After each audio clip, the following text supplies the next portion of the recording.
I think 3D printing is amazing, right? We use it a lot. There's some interesting shapes and forms and outputs coming from some of the concrete sort of line printing rigs that they've developed. It's still very nascent. It needs, again, do you know what it needs? It needs a little bit of vision and funding so that we start doing that properly. And we're not only printing a home, because looking at it like that makes it feel like an object. It's actually just a construction technology. We also have cross-laminated timber. We're doing some really smart things with timber-engineered beams and ply beams and engineered timber systems that are remarkable. Welcome to Future Fit Leadership, a podcast for emerging, experienced and executive leaders to build community, grow capability and future focus their career pathways. There has been a global shift in how we lead, and our conversations with leaders and executives explores the skills, strategies and mindsets that is needed to thrive in this ever-evolving landscape of the future. So whether you are a seasoned executive, an aspiring leader, or simply curious about the future of leadership, we are here to give you practical insights to unlock your potential, change the status quo, and break open our assumptions on how work works. Produced in partnership with Future Leadership, a capability ecosystem for boards and executives, Future Fit Leadership is your place for bite-sized learning for executives hungry to make a change. Hello and welcome to Future Fit Leadership. I'm your host, Sadhna Smiles, and I hope wherever you are listening to this podcast, you are well. Have you ever thought about what our cities will look like in 100 years? Architects have played such a critical role in the emergence of cities, how they function, their sustainability and longevity. Today, we are facing a housing crisis. Here in Victoria, we need to build 80,000 homes a year. And if we don't start to meet these numbers, the crisis will simply get worse. However, these are not easy solutions to find because it's not just about building homes. Consider where we will build them. And we cannot keep building them further and further out of the city. So finding available land in inner city suburbs is important. How long will it take to build? Housing is needed now, and we need to reduce the time to build. Design is critical as we need to build for longevity. Some of the inner city apartments where you can't swing a cat in are not developments where you can build thriving communities. We need to get our heads around medium to high density living, where owning airspace versus land is the future. And of course, infrastructure like roads, public transport, schools, hospitals are all critical to the success of new suburbs. And lastly, what about consideration to all the commercial space we are no longer using in the city? Can we build future commercial spaces that are easier to convert to residential homes should the opportunity arise? The crisis we are facing today is one of our biggest opportunities, but also one of our most critical issues. We have to get this right for now and our future. I invited Dylan Brady, founder of Decibel Architecture, who strive for exceptional outcomes on purpose.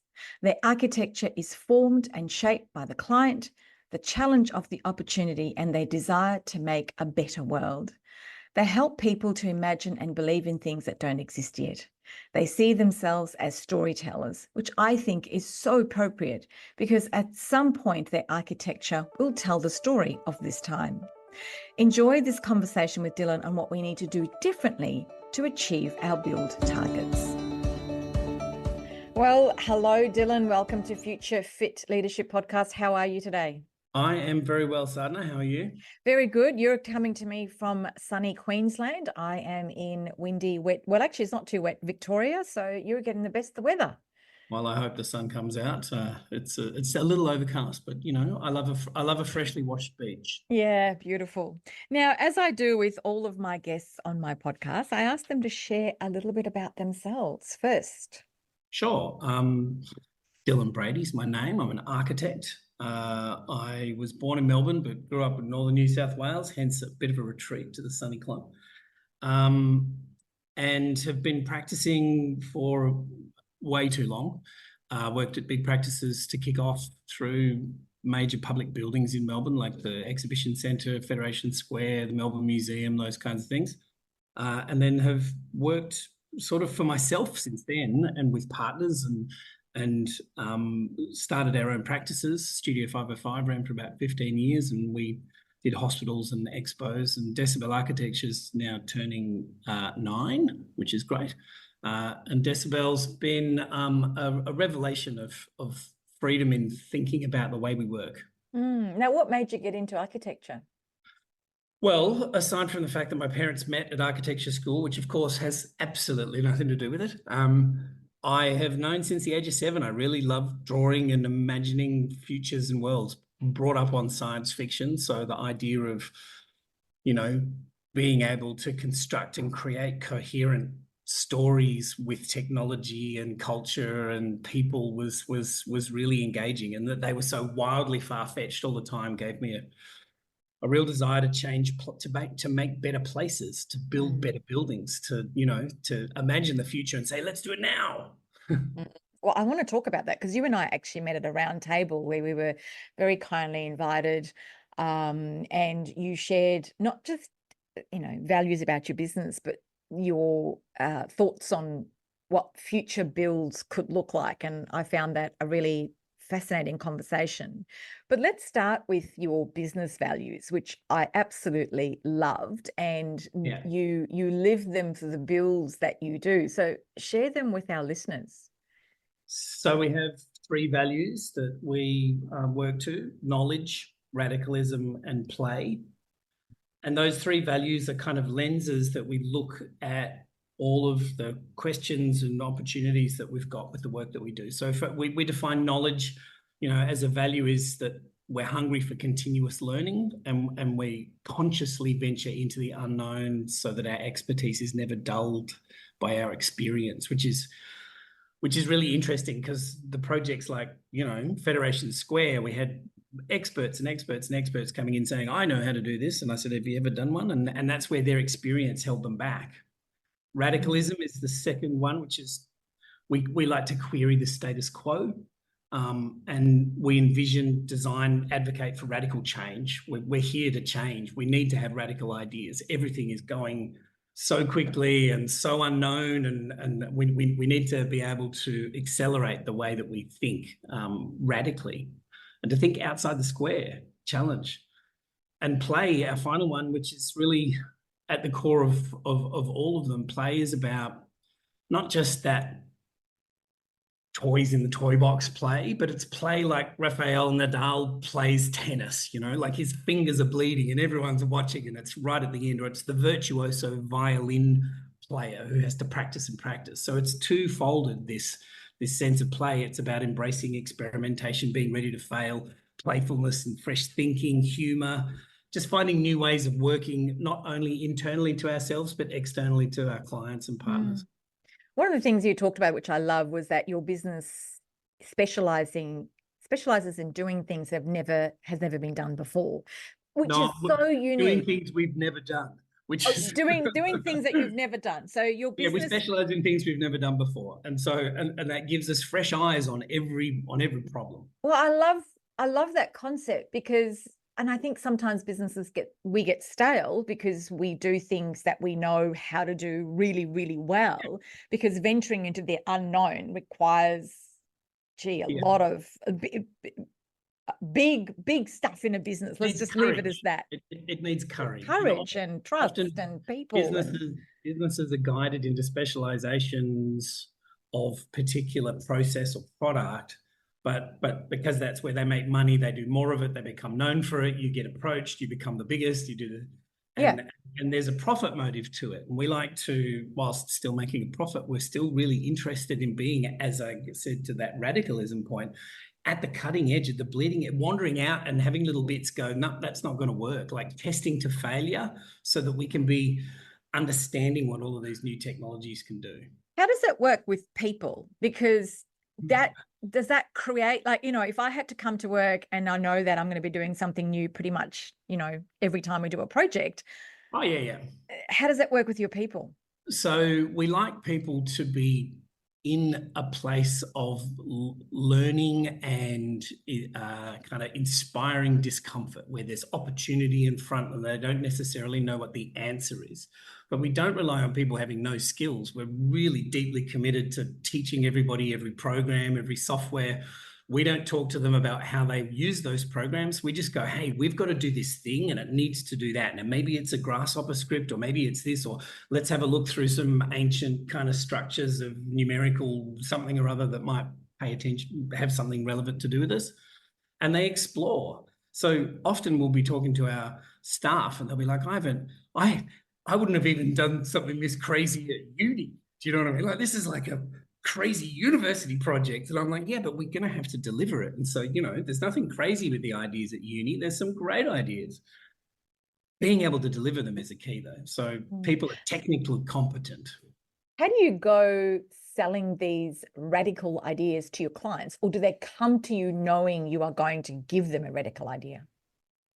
The answer is, well, but both questions can exist, yes. They come to you. How do you sell them to people? You tell stories. You help. One of the other things you do, like, we specialize in things we've never done before. Our job is to help people believe in things that don't exist yet. And so we have to construct and be able to build the confidence that they understand the outcome, that they understand that you're competent about the process, that that's got to be concrete and this has got to be steel and we need a master plan here. We've got to do. You can talk not only the language, but keep coming back to the vision, keep coming back to the narrative, keep coming back to the story. And that's how you sell, if you will, ideas. It's about teaching someone the story well enough they know it and feel engaged and want to be part of it. It's like storytelling to a room full of children sometimes, in that you've got to capture imaginations and take them to places.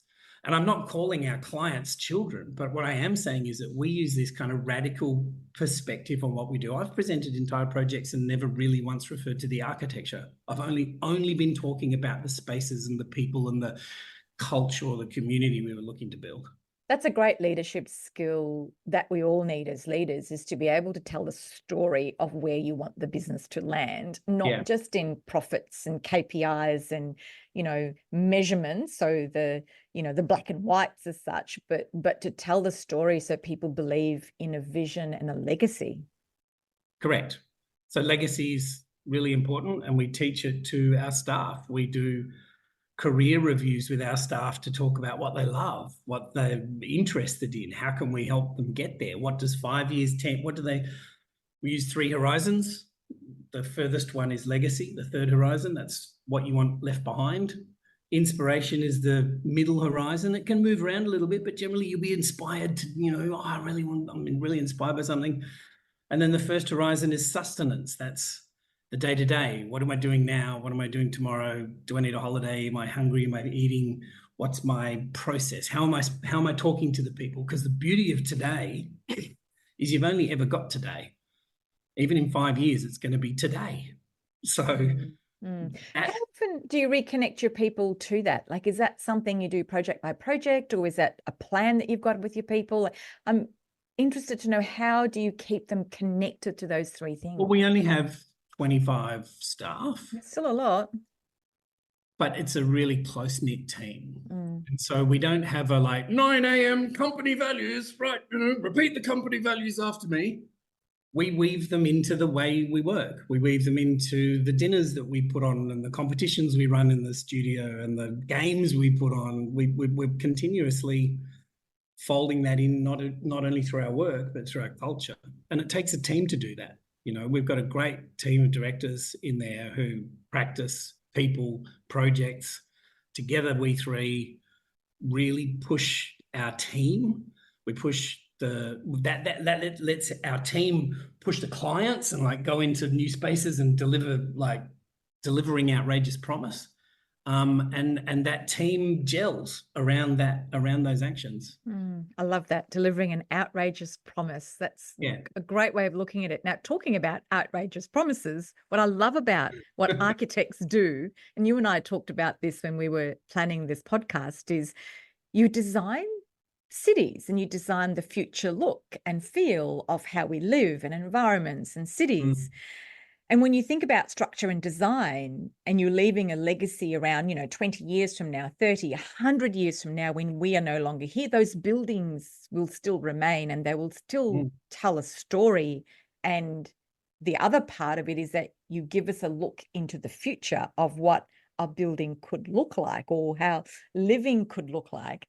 And the reason I'm asking you this is one of the concerns that I have is that, we're talking about the big build in Australia and the housing crisis that we have. But what I'm seeing is the same old things being built and a little bit faster. Yeah, a little bit faster. A little bit tighter, a little bit less eaves, or a little bit less backyard, or a little bit, or what about a little bit less train line, a little bit less urban centre, a little bit less kindergartens, a little bit less parks, well, that's all coming. That's all coming. Yeah. So overarching your values and how you run your business on this, if we said to you, you're in charge of the big rebuild, what would you do? Well, first of all, I would pick up on what you just said there, rebuild. We'd make a really, really good effort to look at all of the assets that sat upon the lines that we could densify across our transport route A, right? But you want to know what's out there. There'll be some dead factories and old things and shop, and there'll be a bunch of people there who are just waiting to make some money when it, whatever generation that they were in. And you go to them and you say, hey, we really need to do some projects and we really need to make some large scale densification here, and we really love your building and we love the building that's next to it, and how can we work to actually buy it off you now and do the project, because you're going to sell it one day. We'd like to turn it into something today because we've got a crisis going on. So that you do one, but you need to have a big vision. 1.2 million homes. It's a big number, isn't it? Victoria, I mean, at the round table, I presented some really basic diagrams. I don't have them here with me now, but I'm sure ACBC will share them. But like just the area, the sheer amount of area you need to build, let's say 40,000 homes, which I think we need to do per annum for the next 5 years. That's a lot of homes. And not only that, it's a lot of roads and parks and schools and hospitals and community centres and cinemas and theatres. And, what do people deserve? They deserve, great places. I mean, can they have a botanical gardens? Why not? Like suburbs have them. They used to. They're important. They're not just a luxury. They're actually designed at the time as a means of health, a communal health garden. That was essentially their purpose. So I think the idea that we're focused on the number of homes leaves out the other half and reason of the city, which is community. Where are they going to be? Do we have to force any aspiring young family to essentially leave where they are because they can't afford what's there, or it's not available? It's not in the CBD. You can't get where do you go, without being a $6 million terrace house in Carlton? So, yeah. So many questions I want to unpack there, but I'm going to start with one going back to the start of this conversation. We're talking about commercial buildings in the city. Yep. Should we be planning to do, new commercial builds where we have a certain percentage of the building is residential and a certain percentage is commercial? Because you look at how we are living post-COVID, and we've got a lot of empty buildings in the city, but the problem is the way we've built them, we can't turn them into residential easily. Correct. So we can't leave them empty. We can't turn them into residential, but isn't that a guiding light for what we should be doing it in the future? Of course, design for resilience is the most important thing. You said, earlier, you design something for 100 years in the future, right? That 100 years in the future, the function of the building might be different. It might not still be Al's warehouse with, sheep farm products being whatever it is, right? And so you have to build resilience into the design. We've been doing that forever. Car parks, if they're above ground, should be able to be tall enough that you can come and fit them with services to convert them into hospitals, should we ever fucking need hospitals in the future. And we learned that, we designed it in. So the hospital in Singapore, it's got a massive car park in it. All of that car park is instantaneously convertible to emergency hospitals of thousands and thousands of beds. Each car park has a little service point in it. You can connect medical gases, oxygen, water, whatever, and you basically fill in the car park with hospital wards. And they can be who amazing that they've done that. Yeah. Who came up with the idea? Was it you or a bunch of people sat around a table and said, how do we do this differently? I think great ideas come not from single authors, but from great collaborations. And that takes often, fresh eyes and bouncing new ideas at people who are the experts until they can't seem to find the answer no. So we put forward the idea because we had to otherwise have all of this other building. And we said, why don't we just make the car park something convertible? And we put forward that idea because we'd done the exhibition centre in Melbourne, the original one when I was a student architect at DCM. And that's just highly convertible into a hospital. We ended up doing a scheme for the government to say, why don't we build a fully upgradable, expandable, demountable hospital in that you can negatively pressurize it. You can do everything you want. It's amazing. And they should do it. We should be ready to do that because COVID-27 is going to come one day. And maybe it's not COVID, maybe it's this or that. Yeah, but we saw how massively it impacted supply chains and the cultural aspects of the way that we live. And it drove now a massive rethink on commercial real estate and cities. But getting people around the table is quite often that visionary piece, isn't it? And it just concerns me that perhaps governments across the country don't have the capability of bringing the right people, because what I'm seeing is we're trying to build 40,000 homes a year in Victoria. Let's just take that as an example, but we're not radically changing how we do the builds. And we can't build 40,000 homes today.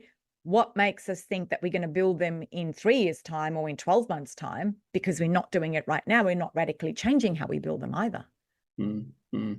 Look, I think it might even be 80,000 a year that they've signed up to, 400,000 homes over 5 years. Actually, it is 80,000 a year. 80,000. You're right. Yeah. So look, it's a massive ask, and we know out there, if we look with open eyes to the way Europe builds their buildings in factories, the way that those products and projects are net energy zero, passive house, the way that we can adapt and, localize that to an Australian market so we don't need to have it all made in bloody Europe. We can do that here. We can, the robots and machines cost, it's a $100,000 cutter. Okay, cool. We need 12, let's get 12 of them. If you put a budget anywhere near solving the housing crisis like we currently have being poured down the sink on some submarines, you would knock it out of the park because the technology's there. We just don't have the training infrastructure, the services, the corporate network, the government leadership that says we will do this way. Here are the funds to back that up. We're going to always be pushing on the envelope. Architects are responsible for very, very, very little of the built fabric, if you think about it, because it's big volume building home builders who get bulk discounts on tiles, and they're more like the last one they build it, then the better it is for them legally, the better it is for them, contractually. It's exactly what the thing is. And that makes our trades teams just get good at that. So innovation for them is building that faster, right? And that's not innovation. It's got to be building it greener. It's got to be building it so that it's not only net energy zero, but you can connect all of the houses together. And if any one house needs more power than the other, bang, it's there. It's a local network. And all of those things are attractive to markets. And I hope that the development groups and teams with the right incentive and vision can actually go, okay, cool, we're going to build connected communities. We're going to do something that is actually somewhere that people want to go and is valuable. The community piece is critical, isn't it? Because some of the builds that we're seeing, they 1 bedroom, 2 bedroom places, they're very small because we're trying to build as many, apartments as we can in a block. Yeah. But so every time I have a lifestyle change, I've actually got to move. And if I want to have a family, I've got to probably go 20 kilometers out of the city to actually buy a house to have that family. That's right.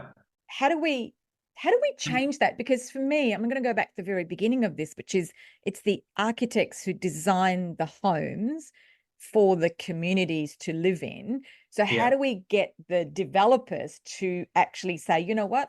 We're going to build a 3-bedroom house that we can fit a family in the inner city so that the house grows with them. Yeah. So there's there are again lots of existing communal housing technologies that work like that. Baugruppen in Germany and Denmark is exactly that. You have an apartment complex. It has a garden and courtyard, you buy into it and you buy shares ultimately in the overall business. You're buying shares in the business. So the value of all of the apartments is applied equally to all of the shares. Do you know what I mean? And then if you need to move, you move within the building. And you say, oh, now I need a 2-bedroom and we're going up to this one and it's got a great play space. And then when the kids come, great, we're moving down here. That's next to the kindergarten where the park is, and we can all the kids can come out and play. And now and grandma's still in the building. She's upstairs. Because as you say, you need to move 20 kilometers or 30 or 40 kilometers away from where you've been brought up into what? And that makes people afraid. That change is hard. Like, could I have, how is someone who can't afford somewhere going to move out to somewhere that's in the middle of nowhere without their parents also saying, I tell you what, how about we sell the joint and we all move out there? Do you know what I mean? And that happens a bit too, right? Because it's one of the best ways for Bank of Mum and Dad to help kids is you sell Carlton and you buy 2 places or 5 somewhere else. Do you know what I mean? So yeah, how do we change the consumer's mindset? Because it is a great Australian dream to own a 1/4-acre block. So we really are going from owning a 1/4-acre block of land to airspace. That's what I own. How do we change the consumer mindset on this? Well, what we do is we first challenge the idea that, the great Australian dream need to include owning a block of land. I mean, it sounds like something that was created by the National Australia Bank, honestly. Probably was. To drive people into mortgages, because how many people out there actually fucking own a home? Not many, right? Who owns the homes? The banks. How much profit did they make in the last quarter? A lot. A lot. So, imagine if instead the great Australian dream was to have a home in a community that I could stay in and grow in and contribute to and be part of, that my kids could grow up somewhere close to me, that I could have my grandma just over. She doesn't need to move to Castlemaine or Bendigo or somewhere. She can be right here. There's great healthcare. There's great schools. I'm exactly where I want to be. And we've got room for more because we can build another one over there. So a lot of the NIMBY stuff is about a reaction to bad design. It's about developers having to develop something on a bottom dollar in a really, really, really, really difficult place of planning and VCAT and trying to do all of that. And they're all there for a reason. They're there to protect against bad design. But what happens is ultimately every square centimetre becomes this critical component. And you end up with development teams essentially selling it and moving on, and the community's left, not unlike Elizabeth Street, with massive towers, no street sort of, there's a restaurant at the bottom of every one of them, but it's a wildly different piece of Melbourne to Melbourne Hoddle Grid. Are there any states that are doing it really well in Australia? I don't know. Look, I'm in Queensland at the moment, and I think that what I have seen in the remarkably short period of time that Stephen Miles has been in power, the amount of assets in zones, hotels that are empty and not making, no, this is shut down. The states buying those up, converting them into, emergency accommodation, affordable accommodation, key worker accommodation. Quite a remarkable effort in there. The guys you buy this, suddenly I've got 300. They're going to be ready to go for a minimum investment of, whatever it costs to upgrade a hotel to emergency accommodation, which I can't imagine is much. Just segueing a little bit, we talk a lot about diversity in business, diversity and inclusion in business, but I'm fascinated to understand how you bring diversity into builds, because our population is changing. The look and feel of our population in Australia is changing. And a lot of new migrants coming in, India and China are the 2 biggest feeders of new migrants into Australia. They used to high density living, and they do apartment living in those countries probably better incredibly well. And they come here and they look at what we've been building without the diversity. How do we fit the diversity piece into this? So I think one of the keys is that we need to stop forcing families to the fringe. What that does is it really shifts the dynamic of the culture, because people who don't yet have or haven't or have had but now don't have any more, or live in the city, because there's not really any options that you could live in the city, which is now a really big, dense urban hub, right? So that means you get a particular kind of person in the city, which means that you need, when people stop going to work, all of the businesses that make the city vibrant, they've got less foot traffic, there's less people, there's less things going on. There's real estate investment trusts who are saying, we're not getting rent for that tower that we bought over there. What can we do with it? I don't think we should turn them into residential unless they pass a series of tests. I think we should be refurbishing all of our public housing rather than knocking it down. I think that is one of the most ridiculous things. I can't believe we can't fix the sewers, right? There's got to be a better way. Just take out the top, bottom floors, build in a new sewer system above ground. There's lots of ways to solve problems. Knocking shit down just pushes the problem to somebody else, and it becomes then a really, really hard thing to get up, get going. I drive all of the time down Bell Street. There's a massive, beautiful, well-treed piece of land there that nearly 15 years ago they knocked down all of the social housing on, and everyone thought something was going to happen, and it's still there empty. And I'm like, well, crazy. Don't knock stuff down for the carbon load alone.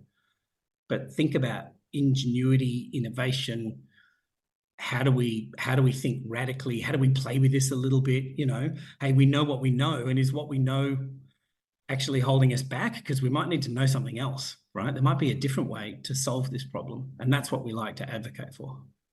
I'm glad you mentioned social housing, because we've got a huge shortage of that, and we've got to find a way, as you said, not knock them down, but perhaps re-engineer how they feel and look, and totally not knock the 2 floors down the bottom and put in a floor, the facilities in the 2 bottom floors. What's the best way to fix the social housing issue? Because we can't take them out the fringes, because that's not going to fix it. We can't blow them up and rebuild them, because when we pull them down, we've got to put people somewhere. So what's the answer around that? Because that is a big gap in Australia, and that piece is getting worse and worse and worse because the buildings are getting older and older and older. So, what does it take? It takes a vision. It takes someone who's courageous, who's open to exploring new ideas, who's open to doing that in a way that doesn't need to be done in secret until it's unannounceable, but can be actually engaging community in. Like community would love nothing better, particularly the communities who are living in those buildings, and particularly the 30,000, 40,000 people on the waiting list. They'd all love to have something to say, I'm sure. So manage it, do it. There's a way to reach those people. They're all on lists. We know how to reach them. Maybe 15% of them reply to you. There's a pretty good sample, there's a pretty good sample of getting at least the people who could be bothered writing. Now we know the opinion of all the people who could be bothered writing. Now, what about the opinion of all the people who couldn't? Because that's another way that you end up only listening to the squeaky wheel. I think that we need to be bringing and supporting new technologies in the way we build. I think that there should be, and I know that there are active CRCs in modular building, and I know that the federal government has said there's a modular building, fund. We need to work this out. And then we saw that announcement, and okay, I trust that it's being well handled by whoever it's been handled by, and they're not just, Googling modular building or something from a shack in Kangaroo Island. I don't know what they're doing, but that design thinking is being led by the universities and by design associations, particularly around that social housing knockdown and rebuild. There are some brilliant bits of work out there by architects and landscape architects about how you could actually take that site, connect it into community, put a school, get a school in there, shift the whole market. See what happened to Sirius in Sydney, right? The social housing block that was built in the rocks and had $40 million views. I mean, how much money did the state get for that? And then it's become these multi-million dollar penthouses. Imagine not needing to do that. You've mentioned new technology a couple of times. What's your opinion on some of the new technology that we're starting to see come through, which is around the printable homes, that we can 3D print a home, and they're doing that in Europe a lot. I think there's a company in Queensland that's done something more recently. What are your thoughts on that? Well, first of all, I wouldn't ever want to. I think 3D printing is amazing, right? We use it a lot. There's some interesting shapes and forms and outputs coming from some of the concrete sort of line printing rigs that they've developed. It's still very nascent. It needs, again, do you know what it needs? It needs a little bit of vision and funding so that we start doing that properly. And we're not only printing a home, because looking at it like that makes it feel like an object. It's actually just a construction technology. We also have cross-laminated timber. We're doing some really smart things with timber engineered beams and ply beams and, you know, engineered timber systems that are remarkable and, essentially sequestering carbon, not creating it. And they feel amazing to be in. So we're a big advocate of designing everything we work on so that it could be wood, but not so that it has to be wood, because if it has to be wood, the price is out the door. And I want the industry to be able to, should be irrelevant to a purchaser if it's a cross-laminated timber building or a concrete building, right? It shouldn't matter. It should just be about my environmental performance, my carbon footprint. It's like, I believe that the technologies that are out there need to be able to stand on their own 2 feet, and to do that, they need investment because there's a lot of opportunity. 3D printing concrete, we're doing some amazing 3D printing stuff in our studio, and some of it we can't do. The machines are amazing. They're like laser sintered, and it's all really beautiful, beautiful work. But 3D printing on a building site, there's a whole, the way we build here is still that there are these waves of trades that go through a building, and they're all set up for the foundations to go in, and then this team arrives, and then the frames go up, and then they do a first fit, and then they do, and there's this real process, right? We've got that perfect. And if you imagine Life of Brian, you know, where there's that scene where they're in the mill at the beginning, and there's this acrylic, and Brian walks up and goes, "Oh, do you know what? This would be much more efficient if you took this and put it over here." And the guy goes, "What?" and hangs up, and then someone hits him with a hammer, and the whole place breaks down. And it's a bit like trying to say, hey, this industry, we're going to introduce robotic 3D printing, and you guys are just going to adapt, right? And that's not going to go very well. It'll be hard. So we need to rethink how we're weaving all of those knowledges together, because those guys shouldn't be driving 2 hours to get to a site to work from 7 to go to 3 o'clock in the afternoon. They can start at 7 and end at 3. That's fine. But you're doing it over here in this factory where we're building these buildings and we're shipping them out. And it means it's great. You know, it's always undercover. It's great. You get lots of breaks. It's easy to get to. You're not schlepping out and getting muddy and doing all of that sort of stuff. Because most of the work we want to do here, so that we can control it, and so we can run a night shift for people who get paid twice as much as you to do all the same things at night. And also, it means we build them quicker too, wouldn't it? Because you're not digging holes in the ground. Here's a house what is a car coming out at the moment? You get a car pops out the end of a car machine every 12 seconds. Like, there's another car. There's another car. We should be able to be delivering, at least from a factory like that, 10 houses a day. And that's the only way we hit our requirements. Because the problem that I see is if we don't hit our current requirements of 80,000 builds a year, as an example, well, in 5 years' time, that's going to be 150,000 builds a year. And we will always be behind if we don't know how to build them faster. Correct. And the problem with setting a vision like that is you only have 80,000 homes a year for 5 years. You only have to miss it on the first year, and your plan's buggered. Right, it's just buggered. What's it going to be like? Oh, none? Or what'd you get to? 60? Maybe if you got to 75, you go, okay, cool. We can tweak that. But if we're still sitting at the same level that we were the year before the push, then clearly it's not working. And so why would we hang around for the next 4 years of you failing to do that again? So you need a better vision. You need a better legacy in mind to align all of the industries. But that new technology also fixes supply chain issues that we've all had to go through post-COVID as well, and time blowouts because of the supply chain issue. And that means that the cost of the build has gone up, and a lot of builders have gone broke in the process and shut down because of that. And look, I think that there's a big opportunity with a housing bill, particularly when there's a lot of builders shutting down. It means that the industry that we had wasn't working. We couldn't deliver it. If builders are going out of business, then something's wrong, right? Something's wrong somewhere. Someone's either taking too much money from somewhere, they're not being given enough money to do it, someone's suing them left, right, and centre for this. They can't find the trade. Like, what's the problem? What's the problem? Don't go out of business. Come here. We'll buy you. Let's own it. Let's understand what we're doing and how we're going to do this.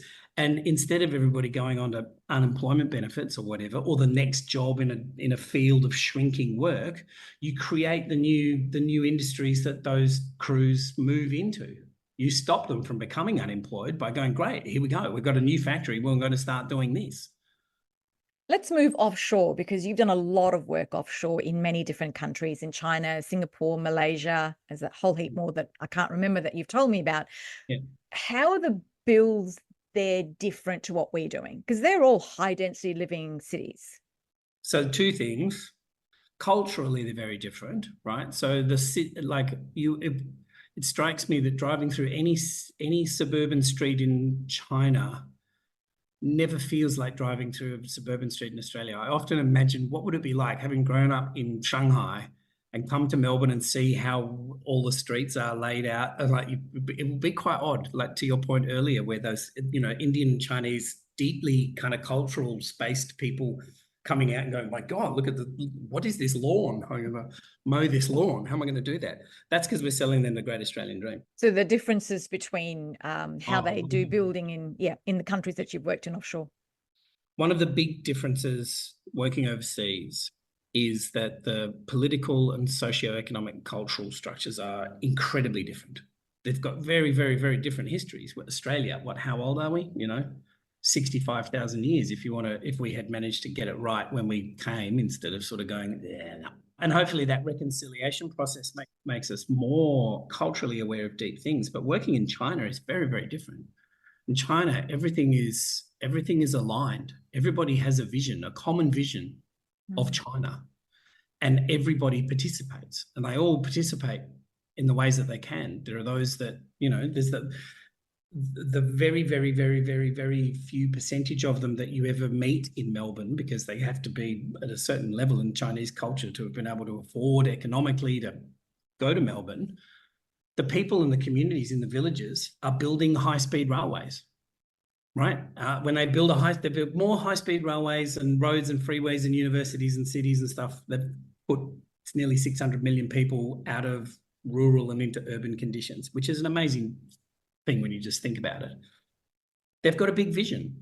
Those roads, is that there's also, there's pros and cons to a big vision.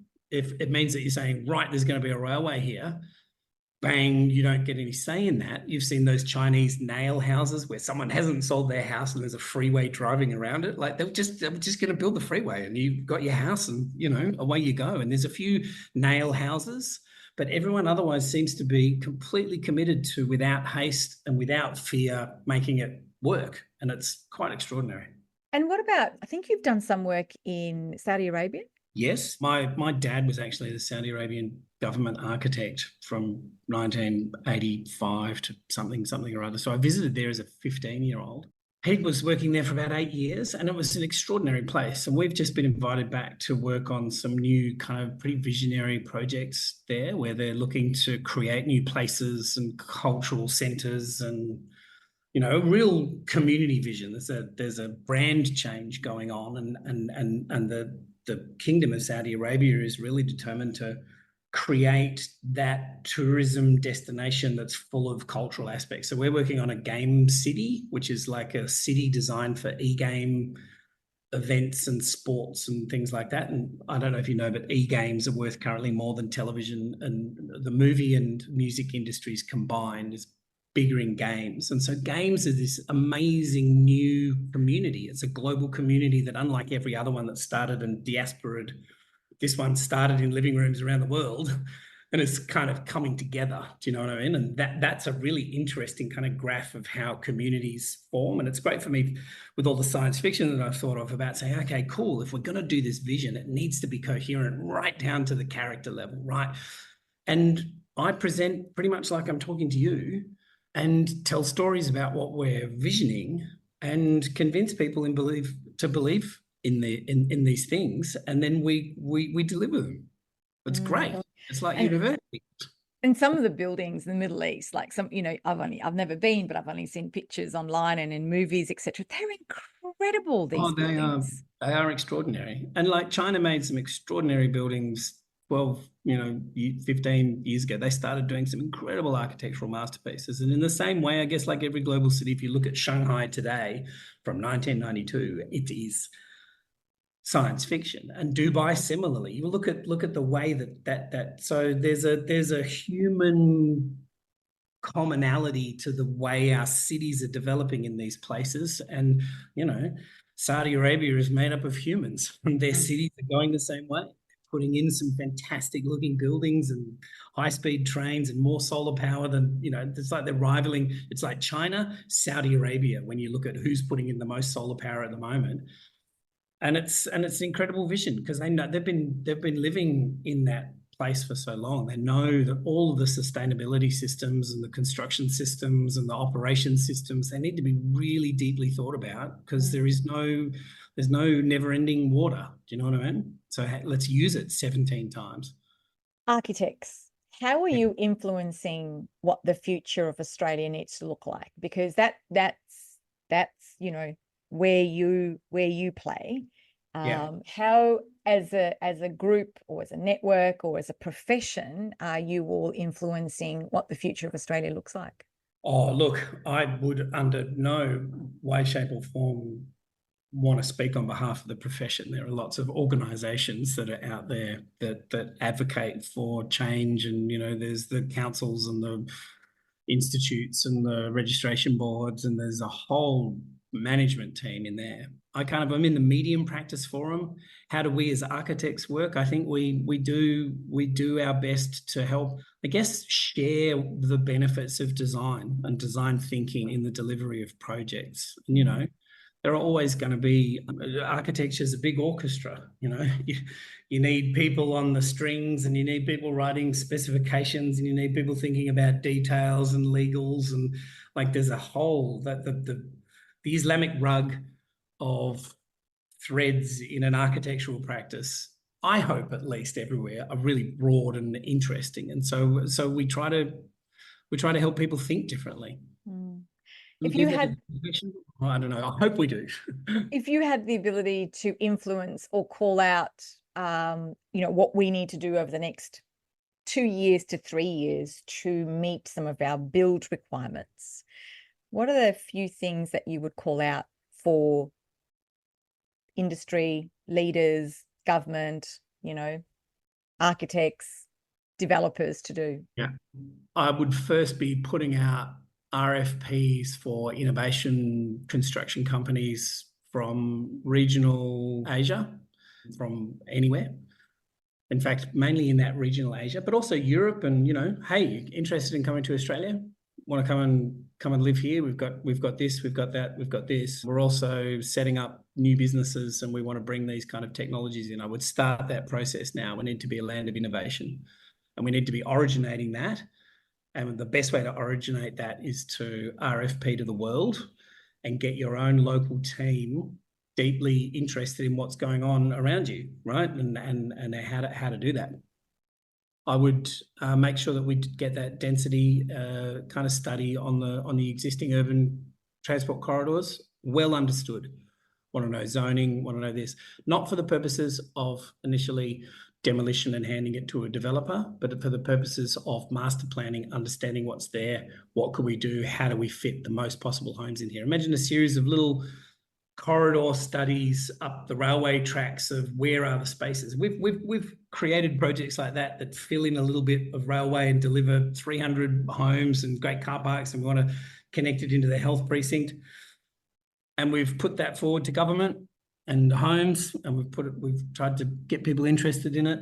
It's pretty nice. It's on ultimately one of the SRL suburban rail loop links, which I think is a vital piece of that legacy thinking. We need to be legacy thinking.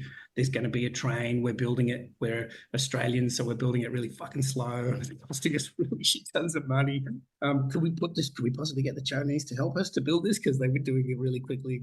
But that kind of long-term vision leads you to knowledge about change and time, all right? And so now, okay, in 100 years, there's going to be a train line, there's going to be families, there's going to be hospitals, there's already hospitals. How do we plan for 100 years from now And if you can then manage to think radically enough about how you actually launch that into a great supply chain, rather than just going, we're just going to do the planning permit and then we're going to put it out to an existing conditions market, because that existing conditions market isn't going to deliver the number of houses, but more importantly, the number of expanded and new communities that we need to be thinking about.